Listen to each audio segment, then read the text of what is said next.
when you say work on the stuff and the spiritual work, how do you, what's layman's terms for that? That is an amazing question. It really, the best answer I can come up with is that you're becoming mindful. Okay. And that, I hate to even kind of use that word because it's become sort of cliched, right? But there's this practice that we do. So the first layer of work is this, right? Is that you meditate. And there's a lot of different ways of doing that. Some people are more find greater productivity meditating quietly, sitting still, and some people do better walking. There's a lot of ways to do it. But at the core of meditation is this idea that you see how your mind works. So you just talk about the voice in your head, and Mickey makes a big deal out of that. And it's an amazing realization. And it's actually one of my favorite moments when I'm working at the prison, Lancaster Correctional Institute, and I'm teaching Untethered Soul, and I talk to these guys about the voice in their head. And it's like sometimes the expressions, like the light that goes off in their eyes when they start to say, oh my God, there is somebody talking to me in my head. And that's amazing, like to realize that. But then you start to realize that maybe, just maybe, you can actually start to work, as you said, work with it and help that to be a more productive voice, to be a little quieter when it's better to be quieter, to use it like a real computer when it's time to think about, working on spreadsheets or doing some process or writing or thinking of ways to maximize profit on a given property, like, and who's your target audience, all that stuff. That's the good stuff that your mind can do, right? But when you meditate, the purpose of meditation is to just be able to kind of sort through that with a little bit of clarity, right? So if you sit still, and typically you fall into a breathing pattern, like there's a million ways to meditate, right? Like pretty much every religion has some version of meditation. And I don't think it has to be complicated at all. In fact, if you hear Mickey, he uses just a simple mantra of, I can handle this. I can handle this. I can handle this.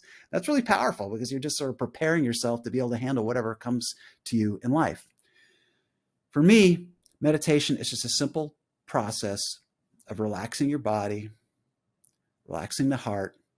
And we can talk about the heart as a thing later on. I mean, that's some people, there's a step there to learn how to sort of find that place. Apparently most humans have been feeling with their heart. And I was like, learned that at like 35. Wait a minute, you all are. It's like this Facebook meme. The intern's like, wait, you are all getting paid? I was like, wait a minute, you actually feel? I just live life in my head. I only feel headaches. Oh man. been getting a lot better. But yeah, we can get to the heart. So we'll start, but maybe we'll get to that in episode 2 or something, because that's a whole thing on its own, right? But you start to learn what that dialogue looks like inside your head, right?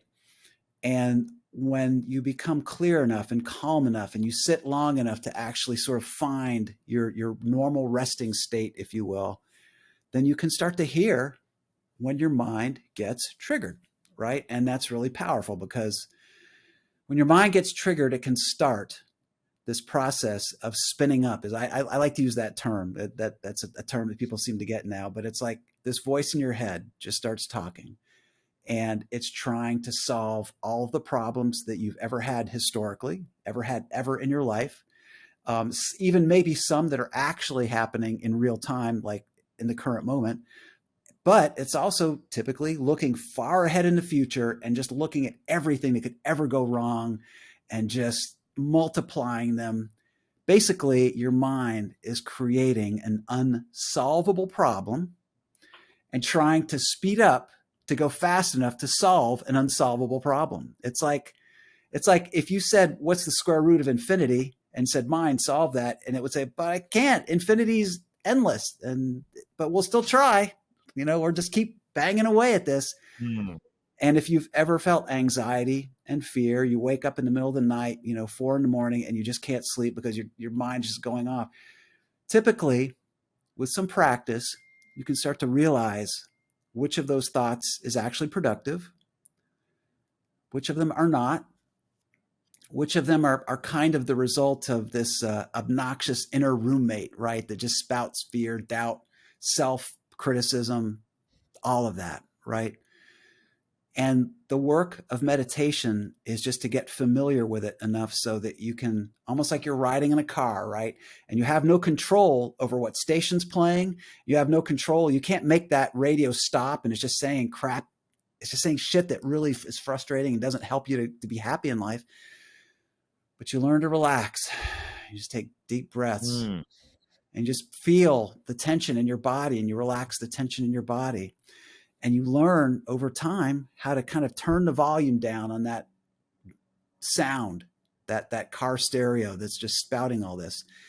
And with practice and some discipline, you can make your mind be a friendlier place. You can